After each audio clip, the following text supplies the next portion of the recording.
বর্ষা চৌধুরী এবং মুন্না খানের ঘটনায় এলো নতুন এক মোড়। বর্ষা চৌধুরী ক্ষমা চাইলো ফেসবুকে পোস্ট দিয়ে এবং জানালো তিনি না বুঝেই গতকালের ভিডিওটা পাবলিশ করেছে।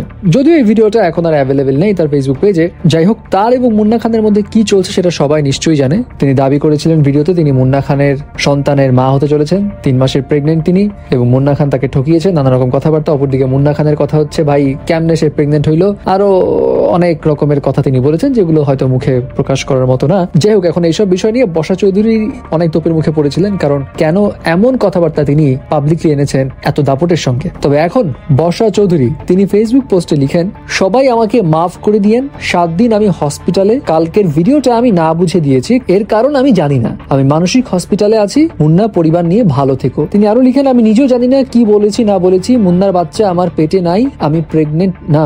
এবং তিনি মুন্নার কাছে ক্ষমা চেয়ে লিখেন, মুন্না বন্ধু ক্ষমা করে দিও, আমি ব্ল্যাকমেইলার না, আমি কাজের টাকাটা চেয়েছিলাম, কারণ আমি তো হসপিটালের বিছানায়, আমি মানসিক হসপিটালের বেড আজ 7 দিন, আমাকে সবাই বাঁচতে দিন, আমার ফোনটা জমা নিয়ে নিচ্ছে অনেক পাগলদের সাথে এখন আমি। তিনি সবশেষে আবার আকাশ নিবিড়কে জড়িয়ে লিখেন, আকাশ নিবিড় আমাকে মানসিক রোগী বানিয়ে দিয়েছে, এত মিথ্যাচার আমি আর নিতে পারছি না, গতকালও আমার সুসাইড করতে ইচ্ছা করছিল, ইঞ্জেকশন দিয়ে আমাকে ঘুম পাড়িয়ে দিয়েছিল।